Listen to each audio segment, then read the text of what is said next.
everybody, I'm Mike, and welcome to GameBlock.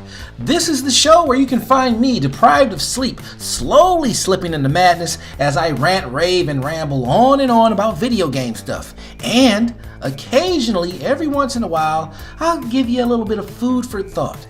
You can thank me later. So, for this episode, which happens to be our first episode of the new year, I wanted to talk about something that I feel is starting to become overlooked and somewhat forgotten, a forgotten feature in video games nowadays. And that, my friends, would be none other than character creation. You see, there was a time not too long ago when a game would ask you to create a character before sending you off to the great unknown, that big adventure. Depending on what kind of game you were playing, the options would vary, but for the most part, there would be enough there to have fun with and create something the world has never seen before. And you know, it was never out of the norm to spend about 10, 20, maybe even 30 minutes or so crafting that perfectly unique character that you planned on living vicariously through while playing your game. Perfect, and I mean perfect examples of games that did the character creation right: GTA 5, of course, Fallout 4, WWE, UFC, and come to think of it, just about every kind of sports game out there. You know, but in these last couple of years, somewhere along the line, developers have gotten extremely lazy and approached character creation almost like an afterthought, giving us, the players, a very bare bones and lackluster experience that makes it almost impossible to create something original, let alone fun or exciting. Now, I understand if these games were all made by some indie developers, I wouldn't expect the process of creating a character to be deep and diverse. But if for some reason it was, well, that would be a pleasant surprise. 2 thumbs way up. Now you're just that much cooler in my book. Congratulations. But the games in question are coming from some big AAA developers that really have no excuse for giving us such a small plate of mediocre options when it comes to character customization. Now, I think the first game that really kicked off this trend of bland character creation, at least for myself, would have to be The Division. This game had so much promise and potential from the moment it debuted at E3 up until its release in March of 2016. I was riding. Let me tell you, I was riding a wave of excitement you couldn't believe. Until I popped that game in and got to the character creation screen, and oh my god.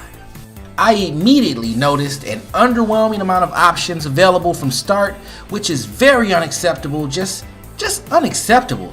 Nothing fun, nothing exciting, nothing to make you stand out from the rest of your fellow gamers. The hair and the faces, limited. The markings, limited. The accessories, very limited. There weren't even anything to really create something bizarre or wacky. It's very sad because it just felt like this very basic sandwich you were getting. Just 2 pieces of bread and some unknown meat product slapped in the middle for your consumption. No. Hell no. So, of course, after I created my character, I went on and entered the online safe house area, and guess what? Guess what? I came across 10 other players who looked exactly like me.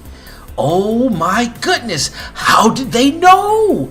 Maybe we all have some sort of telepathic link with one another. Who knows? Honestly, this was such a big disappointment. Regardless, I still played through the entire game, but I was totally disconnected from my character. I mean, even the cosmetic items I picked up along the way didn't help because guess what? They were mostly bland and repetitive. It was sad. The character I created felt less like an online representation of myself and more like a randomly generated NPC. And you know, I know what you're thinking now. You're like, hey, that was 2016. There's no way they would possibly keep such a terrible trend going straight into 2017. But they did. Oh, yes, they did. Yes, sirree, Bob, they did.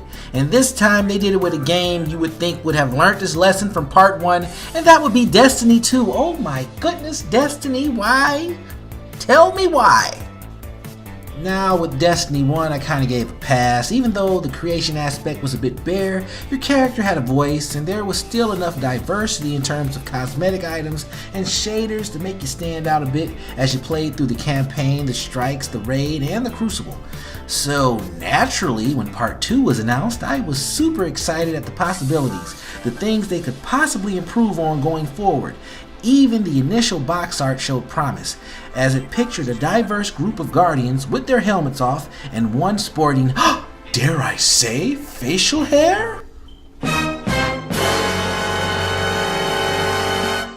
If you haven't noticed, there's a lack of facial hair in Destiny. Well, I think some of the NPCs have it, but that's not an option for our Guardians, which I find to be both strange and fascinating. Like, no stubble, no 5 o'clock shadow, no handlebar mustache, no pencil mustache, no goatee, no Rick Ross fuzzy bear beard. I mean, is this happening because of the atmosphere, or when the Traveler showed up, did it cause all our facial hair to just fall off our face, never to grow back? Is razors and shaving cream that popular in the future? I need to know these things, people. Someone somewhere, give me the answers, please.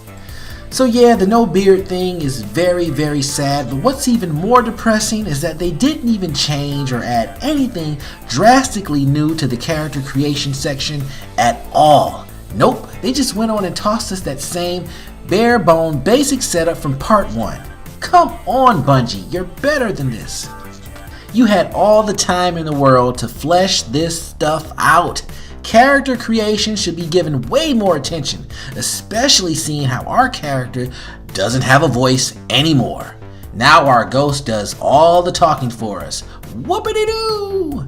You know, we want to be able to go on this adventure. We want to be able to picture ourselves saving the day, being the hero.